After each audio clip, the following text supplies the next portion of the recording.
अनकही कहानी है एक सूरज के उजियार की, जो गर्दिश में भी रोशन हो उस एक अचल सितारे की।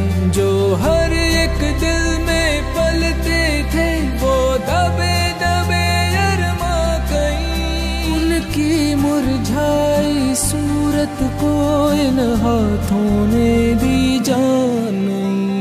अनकही अनकही अनकही लाज़मी थी मगर फिर भी ना हुई। अनकही अनकही अनकही गुफ्तगू अनसुनी अब वो हो रही।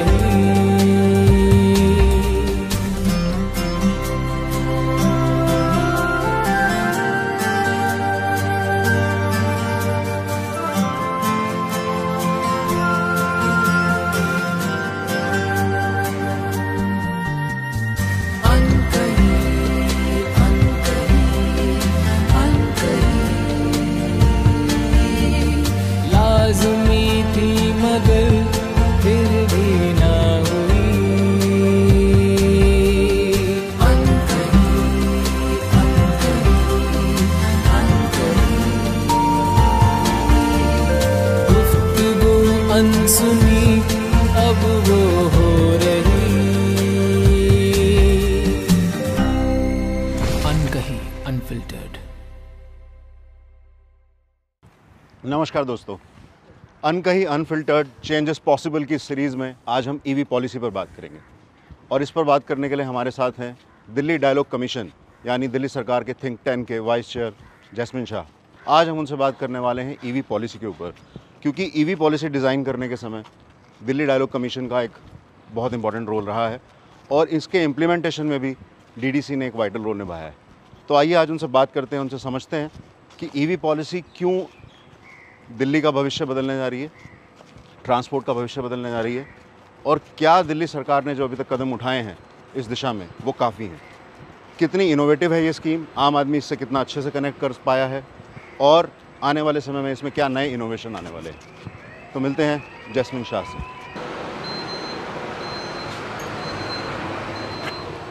जैस्मिन, आपने बहुत वेट लूज़ किया है। लास्ट टाइम जब हम अनकही अनफिल्टर्ड की फर्स्ट सीरीज़ में आपसे मिले थे तो जितना वेट था आपका, ऐसा लगता है कि कम से कम 8 से 10 किलो आपने वेट लूज़ किया। नहीं, फिट रहना चाहिए किया तो ना? हाँ, बट सबको फिट रहना चाहिए मैं तो कहूँगा। बिल्कुल। तो चेंजेस पॉसिबल सीरीज़ के पीछे भी जैस्मिन इंस्पिरेशन है। हमारे एक डिस्कशन के दरमियान ये निकल के आया कि हमें अनकही अनफिल्टर्ड चेंजेस पॉसिबल को शुरू करना है, और आज हम ईवी पॉलिसी पे बात करने वाले हैं। पहले तो बताएं हम कहाँ हैं और इतनी बसेस यहाँ क्यों खड़ी हैं। आज हम दिल्ली सरकार के राजघाट डिपो पर हैं। ये डीटीसी का बस डिपो है, वन ऑफ द ओल्डेस्ट बस डिपोज हैं, लेकिन यहाँ पे सम ऑफ द न्यूएस्ट बसेस आपको यहाँ पे दिखने को मिल रही है। आज ये पूरी तरह से 100% इलेक्ट्रिक बस का डिपो बन गया है। आपको जो दिख रही है ये नई इलेक्ट्रिक बसेस जो दिल्ली सरकार में लगातार हर महीने आती जा रही है, और दिल्ली सरकार का जो एक विज़न है कि हम दिल्ली को देश का बल्कि दुनिया का एक ईवी कैपिटल बनाएं, तो उस विज़न के तहत हमने ये कमिट किया है कि जितनी भी बसें अभी दिल्ली में आएगी वो केवल इलेक्ट्रिक 100% प्रदूषण रहित बसेस रहेंगी। और यही आपको आज ये नज़ारा आपको देखने को मिल रहा है। तो क्या दिल्ली पहला राज्य है जिसने ईवी पॉलिसी बनाई है? देखिए, हमने अगस्त 2020 करीब एग्जैक्टली 2 साल पहले ईवी पॉलिसी लाई थी। हम एक्चुअली दूसरे राष्ट्र थे, स्टेट थे इसमें। पहला कर्नाटक था। तो दिल्ली जब इलेक्ट्रिक व्हीकल पॉलिसी लाई तो हमारा पूरी तरह से डिमांड साइड फोकस था। हम पहले ये चाहते थे कि इलेक्ट्रिक व्हीकल पॉलिसी से केवल सरकार के खजाने ना भरे, हम चाहते थे कि सबसे पहले लोग इलेक्ट्रिक व्हीकल्स खरीदें और दिल्ली का प्रदूषण कम हो। तो इसी को नज़र रखते हुए हमने जो पॉलिसी लाई थी, मेरे ख्याल से एक यूनिक पॉलिसी थी। आज भी देश में इसकी चर्चा होती है, और पिछले 2 साल में अगर मैं बात करूं तो कम से कम 12 से 14 ऐसे स्टेट्स हैं जिन्होंने दिल्ली की इलेक्ट्रिक व्हीकल पॉलिसी से कई सारे इंपॉर्टेंट एस्पेक्ट सीखे हैं, हमने भी शेयर किए हैं। तो एक बड़े गर्व की बात है कि एक नई सोच, एक नई दिशा दिल्ली ने देश को दी है कि इलेक्ट्रिक व्हीकल पॉलिसी से आप ये इंश्योर कर सकते हो कि हज़ारों लोग इलेक्ट्रिक व्हीकल्स खरीद सकें। ठीक है, तो यदि हमें ब्रीफली समझना हो एक आम नागरिक की तरह से भी और एक पॉलिसी एंथुजियास्ट की तरह भी, तो आप कैसे समझा पाएंगे कि क्या है ईवी पॉलिसी, कैसे बदलाव लाएगा, कितना ईंधन बचेगा, क्या ये अभी जो दूसरे अल्टरनेट जिनके ऊपर बात हो रही है जैसे एथेनॉल है या हाइड्रोजन है, गडकरी साहब की कुछ स्पीचेस में मैंने सुना कि उन्होंने हाइड्रोजन के बारे में जिक्र किया, एथेनॉल से गाड़ी चलाने की बात किया, फार्मर्स को उसमें एंगेज करने की बात किया। क्यों हम ईवी को चूज़ किए हैं और क्यों हमने दूसरे ऑप्शंस के ऊपर अभी एक्सप्लोरेशन शुरू नहीं किया?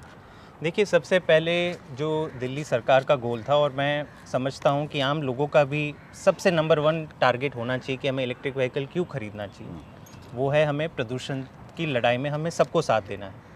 तो दिल्ली में हमारे माननीय मुख्यमंत्री जी का हमेशा सोचना रहा है कि दिल्ली को अगर दुनिया का अव्वल शहर बनाना है तो प्रदूषण की समस्या को हमें हल करना होगा। और अगर आप इस समस्या को फर्दर ब्रेकअप करें तो करीबन 1/3 इसका जो हिस्सा है वो व्हीकल से आता है, व्हीकुलर पोल्यूशन जो हम कहते हैं। तो इसमें तमाम प्रयोग हो रहे हैं, जैसे आपने कहा इथेनॉल से थोड़ा कम प्रदूषण और कम होता है। हाइड्रोजन मैं कहूँगा बहुत ही अर्ली स्टेज पे है, अब तक जिसकी टेस्टिंग हुई है बहुत बड़े व्हीकल्स के ऊपर हुई है, उसकी इंजन वगैरह की रिक्वायरमेंट अलग होती है। इलेक्ट्रिक व्हीकल जब हमने ये पूरा स्टडी किया तो ये पता चला कि इलेक्ट्रिक व्हीकल्स एक मैच्योर टेक्नोलॉजी हो चुकी है, लेकिन किसी कारणवश अपने देश में चल नहीं पाई है। लेकिन दुनिया भर में आपको कई सारे ऐसे एग्जांपल्स मिलेंगे, जैसे चाइना 100 अगर दुनिया भर में आज की तारीख में अगर 100 इलेक्ट्रिक व्हीकल्स बिकते हैं तो आप अनुमान लगाइए कि कितने चाइना में बिकते हैं। कितना? 95। क्या बात है। और चाइना के कुछ शहर है जैसे शेंजन, जहाँ पर 16,000 बसेस, पूरी इलेक्ट्रिक बसेस की उनकी फ्लीट है, सारी टैक्सीज इलेक्ट्रिक टैक्सीज हैं। कई ऐसे सिटीज़ एंड स्टेट्स हैं जो आगे बढ़ चुके हैं। तो जब हमने सोचा कि नहीं, प्रदूषण के खिलाफ जो मुख्यमंत्री जी ने जंग छेड़ी है उसमें दिल्ली देश का नंबर 1 इलेक्ट्रिक व्हीकल कैपिटल क्यों नहीं बन सकता। और इसके लिए हमने जब सोचना समझा कि चलिए इसमें एक पॉलिसी बनाते हैं, तो देश में कोई उदाहरण नहीं थे, तो हमें देश के बाहर इसमें स्टडी करनी पड़ी। और इसलिए डीडीसी का role, dialogue and development commission ने ये पूरी एक्सरसाइज को इनिशिएट किया। हमने दुनिया भर से सीखा, कई सारे एग्जांपल्स हर कंट्री से सीखे और एक हमारी पॉलिसी लाई। अगर लोग सिंपल भाषा में समझना चाहें कि इलेक्ट्रिक व्हीकल क्यों लेना चाहिए, तो आज की तारीख में मैं कहूँ कि अगर आपको 2 व्हीलर या कोई अगर बिज़नेस कर रहा है उसे 3 व्हीलर गुड्स व्हीकल अगर ख़रीदना है तो एक्चुअली आपका इसमें सबसे बड़ा फ़ायदा हो रहा है। प्रदूषण तो बचता ही, आपका ये ज़ीरो पोल्यूशन केवल आज की तारीख में इलेक्ट्रिक व्हीकल्स दे पा रहा है। लेकिन इलेक्ट्रिक व्हीकल की एक खासियत है कि उस व्हीकल में मूविंग पार्ट्स बहुत कम होते हैं, तो इसलिए आपका maintenance cost close to zero हो जाता है। दूसरी चीज़ आप देखें, अगर पेट्रोल डीजल के प्राइसेस कहाँ तक पहुँच गए हैं, अच्छा ये कम नहीं होने वाले। कभी भी पेट्रोल डीजल के प्राइस चलो 4-5 रुपये इधर उधर होते हैं, लेकिन ओवर द टाइम बढ़ते ही जाएंगे। इलेक्ट्रिसिटी के प्राइस अगर आप देखें देश भर में और दुनिया भर में, सोलर एनर्जी, हाइड्रो एनर्जी, ये सारे प्राइसेस कम होते जा रहे हैं। तो इलेक्ट्रिक व्हीकल्स का जो रनिंग कॉस्ट का एडवांटेज है बहुत भारी हद तक है। मैं आपको एक उदाहरण दे दूं, आज की तारीख में अगर कोई 2 व्हीलर अच्छा सा खरीदना चाहे 70-75 हज़ार का आता है। सेम टू सेम क्वालिटी का आज को आपको इलेक्ट्रिक 2 व्हीलर आफ्टर सब्सिडी, क्योंकि दिल्ली सरकार कई तरीके की सब्सिडी देती है, रजिस्ट्रेशन कॉस्ट फ्री है, रोड टैक्स फ्री है, ऊपर से हम सब्सिडी अमाउंट सीधे आपके खाते में डाल देते हैं 1 हफ्ते के अंदर। ये साला मिलाकर भी आपको लाइक टू लाइक 2 व्हीलर 75 हज़ार में इलेक्ट्रिक भी मिल जाएगा। लेकिन रनिंग कॉस्ट का एडवांटेज देखिए, मान के चलिए कि आप अपने घर से 20 किलोमीटर आपके ऑफिस जाते हैं और वापस आते हैं, तो आपका डेली का रन 40 किलोमीटर हो गया। 30 दिन आपने चलाया तो 1200 किलोमीटर का आपका रन हो गया। आज ओवरऑल अगर आप कॉस्ट डायनामिक्स देखें तो आपको अपना 2 व्हीलर चलाने के लिए 2,500 रुपये का पेट्रोल खर्च होगा हर महीने, कम से कम। सेम अगर आप 1200 किलोमीटर इलेक्ट्रिक 2 व्हीलर चलाते हैं तो आपका खर्चा होता है 1,000 रुपये। मतलब हर महीने आपकी 1,500 रुपये की बचत हो रही है और पोल्यूशन तो ज़ीरो हो ही रहा है। तो मैं कई बार अपने दोस्तों को मजाक में कहता हूँ कि आप मूर्ख हो गए अगर आज की तारीख में अगर आप पेट्रोल टू व्हीलर खरीद रहे हो, क्योंकि ना लोगों के मन में रहता है कि ये नई टेक्नोलॉजी है क्या नहीं है, लेकिन आज की तारीख में इलेक्ट्रिक व्हीकल्स बहुत आगे बढ़ गए हैं। मतलब दुनिया भर में बहुत ज़्यादा इसका अडॉप्शन हो रहा है। दिल्ली में खास करके हमने जो पॉलिसी लाई थी 2 साल पहले, उस टाइम से आज तक करीबन 60,000 इलेक्ट्रिक व्हीकल्स दिल्ली वाले खरीद चुके हैं। क्या बात है। भारी भरकम हमें इसका रिस्पांस मिला है और इसमें सबसे लीडिंग कैटेगरी टू व्हीलर्स की है। पहले ही हुआ करता था कि दिल्ली में इलेक्ट्रिक रिक्शास बहुत बेचे जाते थे और केवल इलेक्ट्रिक रिक्शा ही था जो इलेक्ट्रिक व्हीकल्स के नाम पे थे। आज आप देख रहे हैं हर जगह आप देखो इलेक्ट्रिक बसेस दिख रहे हैं, इलेक्ट्रिक टू व्हीलर्स। आप कहीं पे भी ट्रैफिक सिग्नल में रुकिए तो आपको दिखेंगे कि इलेक्ट्रिक टू व्हीलर्स है, कई सारी इलेक्ट्रिक कार्स दिख जाएगी। तो ये काफ़ी मेच्योर टेक्नोलॉजी है। तो हम अभी तक मोटे तौर पे बात कर रहे हैं टू व्हीलर्स और थ्री व्हीलर्स की, जी। लेकिन जब हम फोर व्हीलर की बात करें तो वो स्पेस टू व्हीलर स्पेस से, क्योंकि थ्री व्हीलर का कमर्शियल यूजेज ज़्यादा है, आम यूजेज लगभग ना के बराबर है, तो उसमें कितना डिफरेंस है यदि फोर व्हीलर और टू व्हीलर को कंपैरिजन करें, क्योंकि फोर व्हीलर काफ़ी महंगे हैं। बिल्कुल, देखिए इसमें हमें समझना होगा कि इलेक्ट्रिक व्हीकल का जो आधा कॉस्ट होता है वो कॉस्ट ऑफ बैटरी होता है। अच्छा। है ना। और जितनी गाड़ी आपकी बड़ी होती जाती है तो बैटरी की साइज़ बड़ी होती जाती है। टू व्हीलर और थ्री व्हीलर क्योंकि लगभग दिन में 100 किलोमीटर से ज़्यादा नहीं चलते हैं तो उनकी बैटरी छोटी होती है और इसलिए इनका कॉस्ट डायनेमिक्स आज की तारीख में ठीक बैठता है। लेकिन अगर आप फोर व्हीलर की तरफ देखें या फिर बसेस की तरफ देखें तो इनमें बड़ी बैटरियां जाती है और इसलिए इसका कैपिटल कॉस्ट लगभग 50% ज़्यादा होता है। तो अगर आपकी 10 लाख की अगर एक कार आती होगी तो ये 15 लाख की होती है। तो ये सेंस तब बनता है कि जब आपका रनिंग बहुत ज़्यादा हो। अगर आप हर दिन आपकी कार 100 किलोमीटर 150 किलोमीटर, जैसे दिल्ली सरकार की बसें 200 किलोमीटर चलती है हर दिन। अच्छा। तो भले इसका अपफ्रंट कॉस्ट आप 50% ज़्यादा दे रहे हो, लेकिन आपकी रनिंग में ही आप सारा कॉस्ट कवर कर लेते हो। लगभग थंब रूल मैं आपको बताऊं, 1/3 कॉस्ट होता है रनिंग कॉस्ट। तो अगर आप कहीं पे भी 5,000 रुपये का तेल में स्पेंड कर रहे हो तो यहाँ पे 1,500 रुपये इलेक्ट्रिसिटी का कॉस्ट है। तो आपकी बचत हमेशा आप कैलकुलेट कर सकते हर दिन हर महीने आप अपना पैसा बचा रहे हो अगर इलेक्ट्रिक व्हीकल चला रहे हो। ठीक है। सेफ्टी के बारे में बात करें तो पीछे कई बार सुनने में आया कि टू व्हीलर ने आग पकड़ ली। ऐसा क्या है, लोगों के मन में खौफ रहा खासतौर से टू व्हीलर को लेके? किसी पर्टिकुलर कंपनी के बारे में नहीं बात कर रहे हैं, क्या टू व्हीलर एक रिस्क भी है, और है तो वो क्या रीज़न होता है कि जिसकी वजह से आग पकड़ता है? बिकॉज आप इंजीनियरिंग बैकग्राउंड से आते हो। नहीं, थोड़ा मैं बिल्कुल समझना चाहता हूँ। नहीं, बिल्कुल। देखिए अब हुआ क्या है कि ये नई टेक्नोलॉजी है। हाँ। तो ऑब्वियसली नए मैन्युफैक्चरर्स आ रहे हैं इस बिज़नेस में और मैं जो समझ रहा हूँ कि आज की तारीख में जो हमारी ओवरऑल सेफ्टी रेगुलेशंस है वो भी इतनी मैच्योर नहीं है, अभी भी इवॉल्व हो रही है। टेस्टिंग स्टैंडर्ड्स, जब नया मॉडल आता है मार्केट में तो इसकी टेस्टिंग होती है, फिर सर्टिफिकेशन मिलता है। तो ये जो कुछ एग्जांपल्स अभी आए हैं, मेरे ख्याल से अच्छा हुआ कि जल्दी आ गए, क्योंकि इसको पूरे इकोसिस्टम ने इसको मतलब संज्ञान लिया है। और मैं मानता हूँ कि कोई भी आज की तारीख में अगर ख़रीदना चाहे इलेक्ट्रिक टू व्हीलर या थ्री व्हीलर, कुछ फोर व्हीलर भी, तो इसमें कोई डरने वाली बात नहीं है। आप ज़रूर रिसर्च कीजिए कि इस व्हीकल में, इस मॉडल में क्या कोई इशू आया है पिछले 1 साल में। सिंपल चीज़ है ना। आप कोई बड़ा सा अप्लायंस भी खरीदते हो, TV, it's electric vehicle is like an electric appliance. आप इतना ही सोचिए। मिक्सर ग्राइंडर भी खरीदते हो, रेफ्रिजरेटर खरीदते हो, थोड़ी रिसर्च करते हो ना कि क्या एक्सपीरियंस रहा है कंज्यूमर्स का, बस आप उस लेवल तक का कीजिए। कुछ बड़ी टेक्नोलॉजी है नहीं ये वैसे। दुनिया भर में millions of electric vehicles are being sold every year. तो बस आई थिंक उस बहुत ज़्यादा मेरे ख्याल से उसमें डरने की बात नहीं है। ठीक है। तो जब हम ब्रेक इवन कैलकुलेट करते हैं तो मेरे माइंड में ये भी ख्याल आ रहा था कि क्योंकि दिल्ली एनसीआर में हम खड़े हैं, दिल्ली एनसीआर की हम बात करें तो यहाँ पे खासा फ़र्क पड़ता है, क्योंकि गाड़ियों की जो एज है, डीजल गाड़ियों की 10 साल और पेट्रोल सीएनजी गाड़ियों की 15 साल। इलेक्ट्रिक गाड़ियों के साथ ऐसा कोई एज का बात नहीं, बिल्कुल नहीं। इनफैक्ट देखिए एज की बात इसलिए होती है क्योंकि ओवर टाइम इंजन का परफॉर्मेंस ख़राब हो जाता है और इसलिए इंजन से धुआं ज़्यादा निकलता है। That is the entire concept. यहाँ पे तो इंजन ही नहीं है।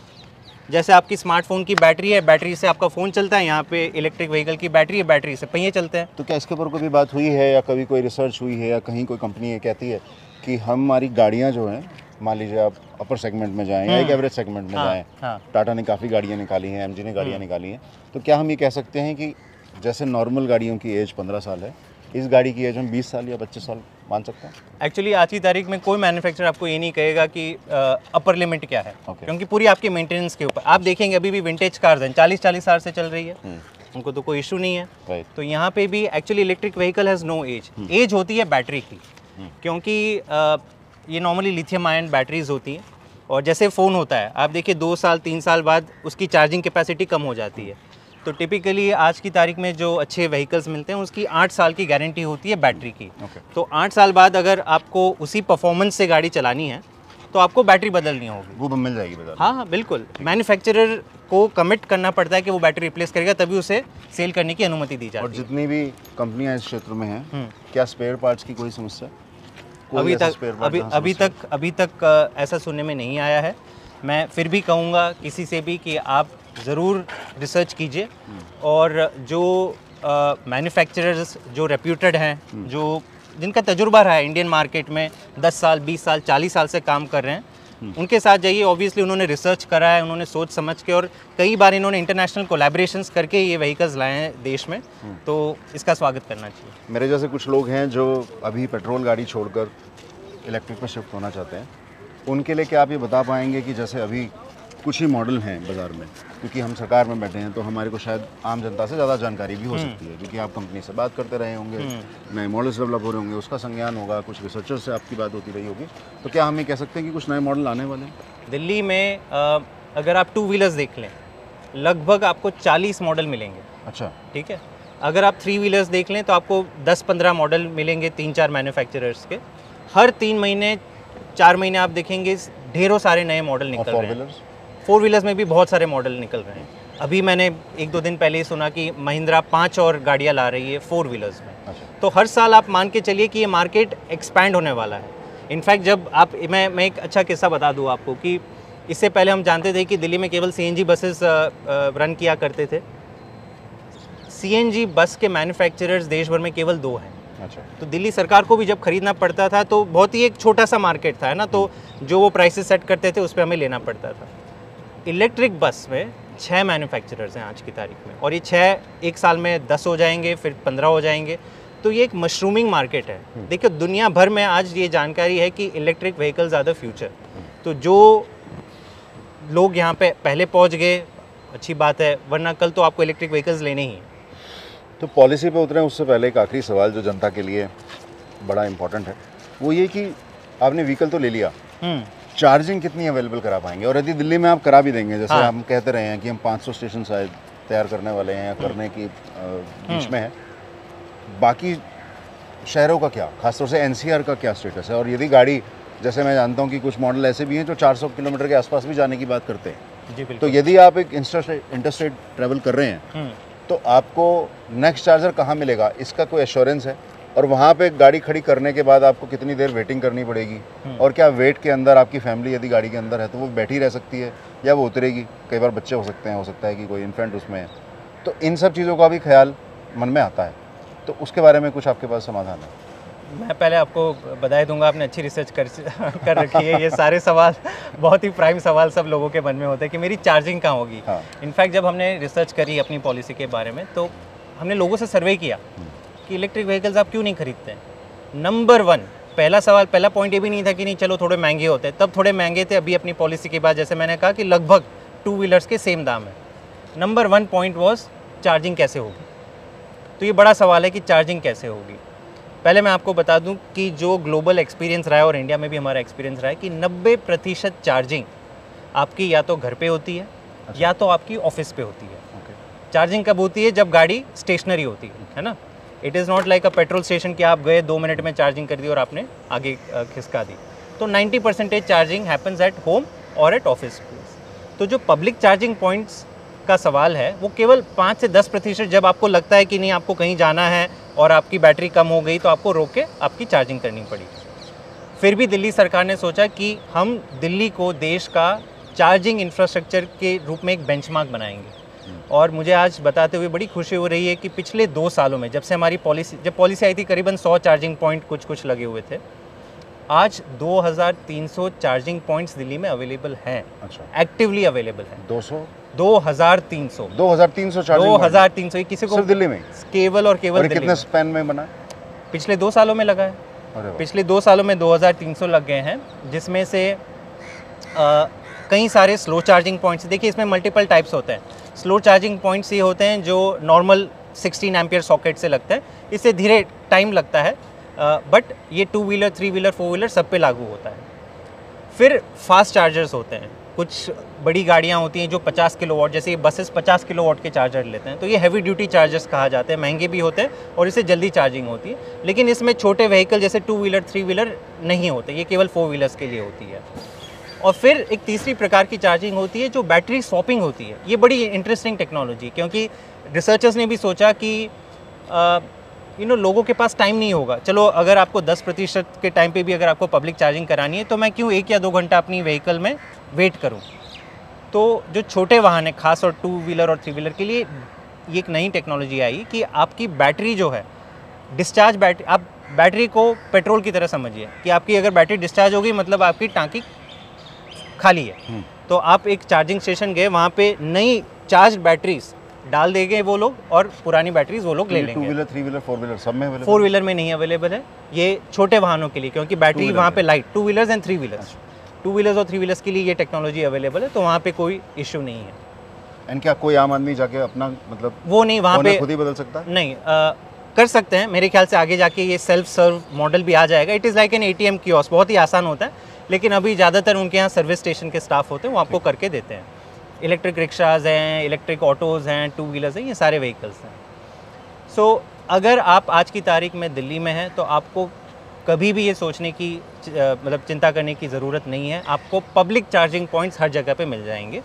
फास्ट चार्जर्स थोड़े कम हैं, स्लो चार्जर्स हर जगह पे आपको मिल जाएंगे। बल्कि दिल्ली सरकार कुछ ही दिनों में एक ऐप लॉन्च करने वाली है, वन दिल्ली ऐप, जहाँ पे आप ये सारे 2300 चार्जर्स देख पाएंगे मैप के ऊपर, और आपके पास सबसे क्लोजेस्ट कौन सा चार्जर है और वहाँ पे वो चार्जर अवेलेबल है या कोई ऑलरेडी गाड़ी लगी हुई है, सारी चीज़ें आप देख पाएंगे। तो हमने ये पूरा टेक्नोलॉजी एनेबल कर रखा है।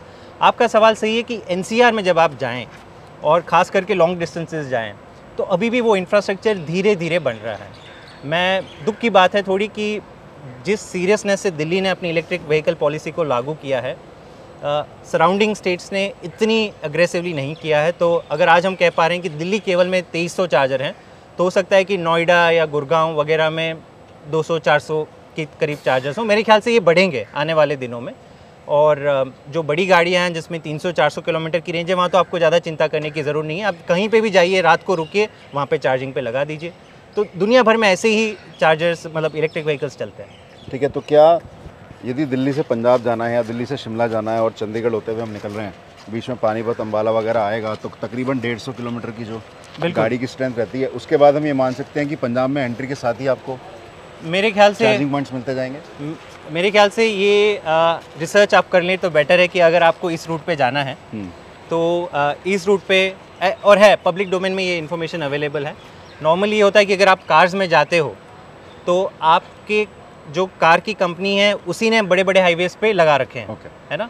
तो आज मैं इतनी कॉन्फिडेंस से नहीं कह पाऊंगा कि किसी भी रूट पे आप चले जाइए आपको चार्जर मिल जाएंगे। नॉर्मली कुछ दोस्तों ने मेरे ऐसी बड़ी 400-500 किलोमीटर की ट्रिप प्लान करी है, लेकिन पहले से प्लान करके गए हैं कि देखो 200 किलोमीटर की दूर एक यहाँ पे मुझे फास्ट चार्जर मिलेगा, वहाँ पे मैं कॉफ़ी पीऊँगा, 1 घंटे के अंदर शानदार चार्ज हो जाएगी। तो मेरा क्वेश्चन ये था कि पंजाब सरकार इसके ऊपर क्या एग्रेसिवली काम करने के लिए तैयार है? पंजाब सरकार इस पर जो मैंने सुना है बहुत अग्रेसिवली इसे टेकअप कर रही है।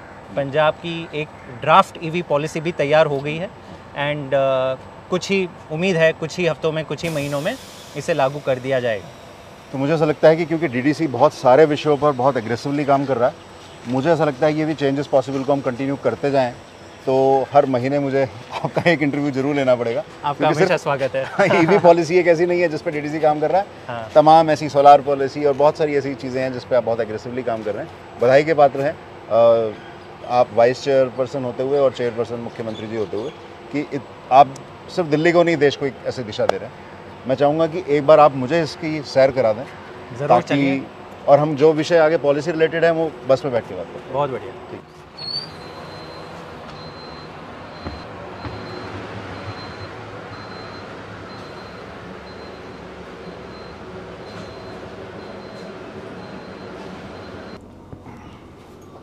बहुत खूब। तो ये हमारी नई बसें हैं। बिल्कुल। तो ऐसी कितने बसेस दिल्ली में चल रही हैं अभी? अभी करंटली 152 बसेस ऑलरेडी हैं दिल्ली में ऐसी जो चल रही हैं, और 150 और बसेस सितंबर एंड तक आ जाएंगी। तो करीबन 300 बसेस हमारी ऑलरेडी प्लान्ड है सितंबर तक। और दिसंबर से हमारा जो नेक्स्ट ऑर्डर है 1500 बसेस का, उसको करीबन 6 से 8 महीने लगेंगे, लेकिन वो दिसंबर 2022 से आना शुरू हो गई। तो करीबन 1800 बसेस का ऐसा टारगेट ऑलरेडी प्लान्ड है और ऑर्डर्स दिए जा चुके हैं। एक क्रिटिसिज्म मैंने पढ़ा था ईवी के बारे में पढ़ते हुए कि ये कहा जाता है कि आपने जो इलेक्ट्रिसिटी बनाई वो तो कोल से बनाई, तो इससे पॉल्यूशन कहाँ कम हुआ, या पॉल्यूशन जो कम हुआ वो नाम मात्र का कम हुआ। हालांकि इसके अगेंस्ट में जो इंफ्रास्ट्रक्चर है और जो ताकत सरकार लगा रही है वो गैर ज़रूरी है। इस पे क्या कहेंगे आप? ये नहीं, काफ़ी इंपॉर्टेंट सवाल है और ये कई बार लोगों के मन में आता है कि इसमें वाकई क्या प्रदूषण कम होता है। तो देखिए, दो चीज़ें हैं इसमें। एक तो समझने लायक, पहली तो जो पोल्यूशन शहरों में हो रहा है, लगभग जो भी इलेक्ट्रिसिटी बनती हैं वो शहरों में नहीं बनती, पावर प्लांट्स दूर होते हैं। और अगर आप लास्ट माइल जो ट्रांसपोर्ट होता है शहरों के अंदर, वहाँ अगर आप 0% पोल्यूशन कर पाओ, तो ज़्यादा से ज़्यादा आबादी शहरों में रह रही है, तो हेल्थ पॉइंट ऑफ व्यू से वहाँ पे एटलीस्ट प्रदूषण कम होगा, हेल्थ बेनिफिट आपको तुरंत मिलता है। दूसरा पॉइंट इसमें ये जानने लायक है कि आज की तारीख में भी अगर आप इंडिया का पावर सेक्टर देखें तो करीबन 30% अपना क्लीन पावर है, जिसमें हाइड्रो है, सोलार है, विंड है, ये सारी। 70% अभी भी कोल या पोल्यूटिंग पावर जो हम बोलते हैं वो है। लेकिन इस दिशा में भी सारी सरकारें काम कर रही है। एट इंडिया लेवल हमारे बड़े टारगेट से दिल्ली ने सोलार को बहुत बड़े रूप में अपनाने की पूरी प्लान बना रखा है। तो क्या कुछ नंबर्स डीडीसी ने तैयार किए हैं, इकट्ठे किए हैं, जिससे हम ये कह सकें कि मान लीजिए दिल्ली जैसा आप चाहते हैं एक ईवी सिटी बन जाता है, तो कितना पॉल्यूशन हम कम कर पाएंगे, और फिलहाल कितना पॉल्यूशन कम हुआ है? देखिए, हमारी टोटल इलेक्ट्रिक व्हीकल पॉलिसी को 2 साल हो गए हैं, और आज हम ये क्लेम भी करते हैं कि दिल्ली देश का ईवी कैपिटल बन चुका है। हम किस आधार पे क्लेम करते हैं? पहला तो जब हम ईवी पॉलिसी लाए थे तब हमने कहा था कि हमारा टारगेट है, हम पहले ऐसे राज्य थे जिसने टारगेट डाला कि नहीं, टोटल जो नए वाहन बिक रहे हैं, न्यू व्हीकल सेल्स का 25% इलेक्ट्रिक व्हीकल्स होंगे। ये हमारी पॉलिसी का टारगेट है। नॉर्मली आप ये टारगेट रखते हो तो सोचते हो, थोड़े हिचकिचाते हो कि हम फेल तो ना हो जाए, लेकिन हमारे मुख्यमंत्री जी ने कहा था कि नहीं, हमें एक फर्म टारगेट देना है, हमें एक दिशा देनी है देश को। आज हमारे 2 साल हो गए, ये टारगेट 2024 का है, तो 4 साल का टारगेट हमने रखा था, 2 साल ख़त्म हो चुके हैं। मुझे आज बताते हुए बड़ी खुशी हो रही कि हम 12.5% शहर तक पहुँच गए हैं। 12.5% of all new vehicle sales in Delhi are electric vehicles, और जो देश भर में डबल से ज़्यादा है। देश भर की अगर इंडिया की बात करें तो only 3% vehicles are electric vehicles. जो बड़े मेट्रो सिटीज़ की अगर आप बात करो, बैंगलोर है, चेन्नई है, बॉम्बे है, तो वहाँ पे 5 से 6% से ज़्यादा नहीं हो पाया। दिल्ली में 12-12.5% है। तो 12.5% आज की जो हम करंट सेल की बात कर रहे हैं, करंट सेल की बात, और जब 6% से कंपैरिजन कर रहे हैं वो भी करंट सेल है। करंट सेल है। हर महीने जितने अगर 100 वाहन बिक रहे हैं तो इसमें से दिल्ली में 12 बिक रहे हैं, और लेकिन बाकी सारे शहरों में 5 या 6 से ज़्यादा नहीं बिक रहे हैं। बाकी सिटीज से डबल परफॉर्म कर रहे हैं। डबल परफॉर्म कर और रहे हैं। हम जो परसेंटेज ले रहे हैं वो सिटीज़ की, मेट्रो सिटीज़ की बात कर रहे हैं, पूरे स्टेट्स की बात नहीं कर रहे हैं। नहीं, मैं सिटीज़ की बात कर रहा हूँ। ऑल इंडिया की अगर बात करें या स्टेट्स की बात करें तो एवरेज 3% होता है। ठीक है। दूसरा जो क्या मापदंड है कि हमने कहा था कि नहीं, चार्जिंग इंफ्रास्ट्रक्चर हम मजबूत करेंगे। तब हमने एक गोल रखा था कि हम चाहते हैं कि हर 3 किलोमीटर की दूरी में एक चार्जिंग पॉइंट आपको मिले। आज मुझे ये भी बड़ा बताते हुए बड़ी खुशी हो रही है कि 2 साल के अंदर, भले हमारा टारगेट था 3 साल का, 2 साल के अंदर हम ये टारगेट ऑलरेडी मीट कर चुके हैं। 2300 चार्जिंग पॉइंट्स आज दिल्ली में लाइव हैं, एक्टिव हैं, और 1000 चार्जिंग पॉइंट्स अगले 3 से 4 महीने में लग रहे हैं। अब हमने और बड़ा टारगेट रखा है कि क्योंकि वाहन की बिक्री बढ़ रही है, तो केवल 3 किलोमीटर दूर चार्जिंग पॉइंट का होना काफ़ी नहीं है। आपके पास सफिशिएंट नंबर्स में चार्जर होने चाहिए, सो दैट आप जब जाओ तो आपको वेट ना करना पड़े। तो हमने एक टारगेट बनाया है, और अभी अगस्त के महीने में हमने ये लॉन्च किया है चार्जिंग इंफ्रास्ट्रक्चर एक्शन प्लान, जहाँ कहा है कि हर 15 वाहनों पे हम एक पब्लिक चार्जिंग पॉइंट लाएंगे, जो दुनिया भर की बेंचमार्क के अनुसार है। तो ये तमाम कामों में एक हिसाब से दिल्ली देश के लिए उदाहरण बनती जा रही है। पोल्यूशन पे आते हैं। आपने कहा कि इससे पोल्यूशन का कैसे कितना कम हुआ। देखिए, जब हम ईवी पॉलिसी लाए थे, मैंने आपको कहा था कि हमारा जो पूरा फोकस था वो पोल्यूशन को रोकना था। हमारा ये नहीं फोकस था कि नहीं दुनिया भर की कंपनियां आए यहाँ पे मैन्युफैक्चर करें, भले गाड़ियाँ कहीं पे भी बिक रही हो लेकिन आप मैन्युफैक्चर करो। नहीं, हमने कहा था कि हमें यहाँ की सेल्स, इलेक्ट्रिक व्हीकल सेल्स बढ़ानी है सो दैट पोल्यूशन कम हो। तब हमने देखा कि व्हीकल्स का जो पोल्यूशन प्रोफाइल है वो किन सेगमेंट से ज़्यादा पोल्यूशन आता है। तो लगता है कि नहीं बड़े वाहनों से ज़्यादा आता होगा, कार से ज़्यादा आता होगा, लेकिन अगर दिल्ली में 1 करोड़ वाहन है तो उसमें 70% केवल 2 व्हीलर्स और 3 व्हीलर्स का है। 75%, 75% व्हीकल्स, 2/3 से भी ज़्यादा, 75, 3/4%। तो 75% मतलब 75 लाख, 1 करोड़ के 75 लाख केवल 2 और 3 व्हीलर्स है दिल्ली में। तो इनकी मात्रा इतनी ज़्यादा है कि इनका बहुत ही ज़्यादा पोल्यूशन में कंट्रीब्यूशन होता है। और इसलिए हमने जो हमारी पूरी इलेक्ट्रिक व्हीकल पॉलिसी का ओरिएंटेशन रखा वो बड़े व्हीकल्स या बहुत महंगे व्हीकल्स पे सब्सिडी देने का नहीं रखा था। हमने कहा कि नहीं, जो छोटे वाहन हैं, जो आम आदमी की ज़िंदगी से जुड़े हुए हैं, वहाँ पोल्यूशन भी ज़्यादा होता है। और दूसरा, अगर हम उनको बेनिफिट करा पाएँ, मैंने आपको कहा कि इसका रनिंग कॉस्ट 1/3 होता है, तो उनकी जेब पे भी उनका खर्च कम होगा। तो यही दृष्टि से हमने अपनी पॉलिसी बनाई थी। और आज की तारीख में हमें दिख रहा है कि मैक्सिमम इम्पैक्ट जो दिल्ली की इलेक्ट्रिक व्हीकल पॉलिसी ला रही है वो 2 और 3 व्हीलर में ला रही है। तो आप मान के चलिए कि अगर जितना पोल्यूशन व्हीकल से हो रहा है और इसका 3/4 75% अगर 2 और 3 व्हीलर्स का है, हमारी उम्मीद है कि 5 नहीं तो 10 साल के अंदर हम ये सेक्टर को पूरी तरह से मतलब इलेक्ट्रिक व्हीकल्स में कन्वर्ट कर पाएंगे। सो 2030 तक हो सकता है कि 2 व्हीलर्स और 3 व्हीलर्स सारे जो भी आपको दिल्ली में दिखे वो केवल इलेक्ट्रिक दिखे, और ये हमारा बड़ा विजन है। बहुत बड़ी बात है, बहुत एस्पिरेशनल गोल रखा है आपने अपने लिए, सबके लिए। क्या ये एनवायरमेंटली सेफ है लिथियम बैटरी? देखिए, मैं कहूँगा कि पहले लेड एसिड बैटरी हुआ करती थी इलेक्ट्रिक व्हीकल्स में, वो भारी हद तक अनसेफ थी। उसके डिस्पोजल के तरीके नहीं थे, उसका जो एसिड होता था वो कैसे होता था आप सब जानते हैं। Lithium ion batteries are called advance batteries, और ये काफ़ी हद तक they are safer, I would say. फिर भी उसको आपको एनवायरमेंटली डिस्पोज करने के तौर तरीके होते हैं, और टेक्नोलॉजीज़ आज एग्जिस्ट करती है दुनिया भर में कि जहाँ पे आप इसको सेफली, आपको केवल डिस्पोज नहीं, आप उसको रीयूज़ कर सकते हैं। उसके जो क्रिटिकल एलिमेंट्स हैं उसको आप निकाल सकते हो और उसको वापस नई बैटरीज में लगा सकते हो धीरे धीरे। क्योंकि अभी electric vehicle industry take off करना शुरू करी, और ख़ास करके दिल्ली जैसे शहरों में, तो अब हम ये देख रहे हैं कि नहीं, ये रिसाइकलिंग इंडस्ट्री भी धीरे धीरे बनती जा रही है। As a government we are pushing it. हमारी पॉलिसी में हमने खास करके ईवी बैटरी रिसाइकलिंग पे एक भारी फोकस भी दिया है। इसमें हम स्किलिंग भी करवाएंगे लोगों की, और जो कंपनीज़ हैं उनको भी हम बेनिफिट देंगे कि आप आए और दिल्ली में खास करके जितने भी लिथियम आयन बैटरीज या एडवांस बैटरीज बन रही है उसकी आप सेफ, एनवायरमेंटली साउंड रिसाइकलिंग और डिस्पोजल कर सकें। बिल्कुल ठीक है। जैस्मिन, हमने जब अनकही अनफिल्टर्ड की फर्स्ट सीरीज़ में आपका इंटरव्यू किया था, आपने बताया था कि आप बहुत सारी कैंपेन्स का हिस्सा रहे हैं। आप IIT से पढ़ने के बाद आपका हमेशा से गोल रहा कि आप पॉलिसी ट्रांसफॉर्मेशन पे ऊपर काम करना चाहते थे। आज जब आप सरकार के अंदर हैं और एक कैबिनेट मिनिस्टर की रैंक के ऊपर काम कर रहे हैं, DDC ने बहुत सारे गोल्स अचीव किए हैं, और जिस तरह से भी हम बात करते हुए समझ रहे हैं कि DDC काफ़ी इंस्पायरिंग तरीके से काम कर रहा है। क्या बदलाव लगता है उस समय में, अब में, और कैसे देखते हैं आप इस ट्रांजिशन को? देखिए, ये बड़ा एक it's been a very good journey, memorable journey मैं फ्रैंकली कहूँ, क्योंकि हमेशा बाहर से लगता है कि सरकार के अंदर नहीं, पता नहीं कैसे होता होगा।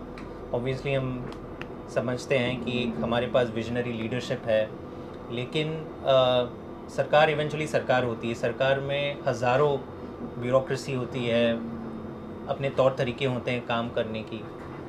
तो जब मैं केवल इलेक्ट्रिक व्हीकल पॉलिसी का उदाहरण ना हो कि हमें लगभग 6 महीने लगे थे। हमने पॉलिसी भी जब बनाई थी तो हमें पता था कि हमें एक बहुत लंबा गोल सेट करना है कि अगर दिल्ली और अगर हम देश को दिखा पाएँ, जैसे शिक्षा और स्वास्थ्य में आज हमारा क्या मैसेज है देश और दुनिया को कि चेंज इज़ पॉसिबल। लोगों ने उम्मीद छोड़ दी थी कि नहीं, सरकारें कुछ अच्छा कर सकती है, सरकारें कुछ वर्ल्ड क्लास कर सकती है। ये था कि चलो आप सड़कें बना लो, आप ना नालियाँ बना लो, आपसे इतना ही हो पाएगा। लेकिन हमने दिखा दिया कि नहीं, हम शानदार सरकारी स्कूल बनाएंगे, मोहल्ला क्लिनिक बनाएंगे। पोल्यूशन एक ऐसा मुद्दा है जो हम सबसे जुड़ा हुआ है। सबको चिंता है कि आने वाले जो जनरेशन है वो कैसी हवा ब्रीथ करेंगे।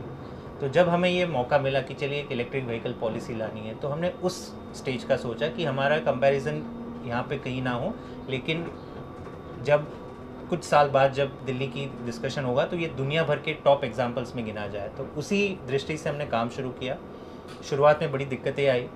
मैं आपको कहूँ तो सरकार के अंदर ये भी टाइम लगा समझने में कि नहीं किलोवाट आवर का मतलब क्या होता है जब आप बैटरी की कहीं इसमें टेक्नोलॉजी टेक्निकल कॉन्सेप्ट्स होते हैं जो नई चीज़ें हैं। तो हमने पेशेंटली सबके साथ टाइम स्पेंड किया। डीडीसी को खुद ये नॉलेज आते कि दुनिया भर में क्या हो रहा है, हमने कई महीने इस पर रिसर्च किया, लेकिन धीरे धीरे धीरे करके हमने देखा कि तमाम एनर्जीज़ अलाइन हो गई। जब उनको पता चला कि नहीं दिल्ली कुछ अलग सा कुछ नया करने जा रहा है, तो I am very happy to say कि ट्रांसपोर्ट डिपार्टमेंट हो, पावर डिपार्टमेंट हो, दिल्ली मेट्रो हो, कई सारे हमारे जो नए चार्जिंग स्टेशन हैं वो दिल्ली मेट्रो में आ रहे हैं। जब उन्होंने सुना तो उन्हें लगा कि नहीं ये एक बड़ा बदलाव है दिल्ली के लिए और हम इसमें पीछे नहीं रहना चाहते। तो जिस हिसाब से हमें सबका समर्थन मिला, इट इज़ अमेजिंग एंड वो विश्वास हमेशा बना रहा है कि नहीं चेंज इज़ पॉसिबल। आसान नहीं होता है, पेशेंस रखनी पड़ती है, बट जब आप कुछ अच्छा करने चाहते हो तो कोई ना कोई आगे आके आपको सपोर्ट ज़रूर करता है। बहुत शानदार। तो आज के इस एपिसोड को यहीं ख़त्म करते हुए पर मैं आपसे वादा लेना चाहूँगा कि कुछ ही एपिसोड्स के बाद, शायद 3 से 4 एपिसोड के बाद मैं वापस आपके पास आऊँगा और आप तब तक सोचिए कि कौन सी अगली स्कीम के ऊपर आप बात करने जाते हैं। मेरे लिए पॉलिसी पे बोलना मेरे दिन का काम है, तो मैं जब तक आपके दर्शक बोर ना हो तो आपको तय करना है, क्योंकि आप मुझे बात कराते रहिए पॉलिसीज़ की। सोलर पॉलिसी पे बात कर सकते हैं, कई सारी चीज़ें जो डीडीसी कर रही है, दिल्ली सरकार कर रही है, हम बात कर सकते हैं। और मैं बड़ी खुशी से, मेरा it be my pleasure to talk to you.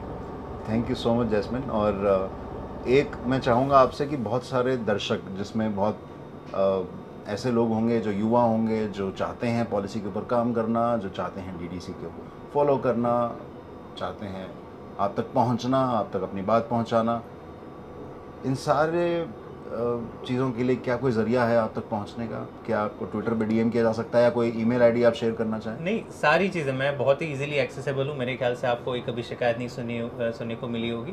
Twitter पे आप डीएम भी कर सकते हैं। मेरा जो ऑफिशियल ईमेल एड्रेस है वो मैं खुद पढ़ता हूँ, कहीं सैकड़ों ईमेल्स भी आती हैं, मैं खुद पढ़ता हूँ। It is vc.ddc.delhi@gov.in। ये डीडीसी के वेबसाइट पे आप चले जाइए तो मेरा ईमेल एड्रेस, वहाँ का फ़ोन नंबर, सारा कुछ मिल जाएगा। तो हम चाहते हैं कि दिल्ली के लोग, दुनिया भर के लोग, देश भर के लोग, क्योंकि दिल्ली देश का कैपिटल है, उनके अगर कुछ भी आइडियाज़ हों, हम नहीं कहते कि हम सबसे बेहतरीन काम कर रहे हैं, लेकिन हम सबसे बेहतरीन होना चाहते हैं। तो आप सबके आइडियाज़ वेलकम हैं और हम ज़रूर आपसे बात करेंगे। जो भी चीज़ हम इम्प्लीमेंट कर सकते हैं करेंगे। हमेशा की तरह आपसे मिलके मेरे लिए बहुत लर्निंग एक्सपीरियंस रहता है। एक बड़े भाई की तरह हमेशा आप मेंटर भी करते हैं और आपकी हर सब्जेक्ट को डील करने के लिए जो डेप्थ है और जो एक अंडरस्टैंडिंग है वो मुझे बहुत इंस्पायर करती है। Thanks again Jasmine, Not at all. Part of this My pleasure. Episode. My pleasure. Thank you.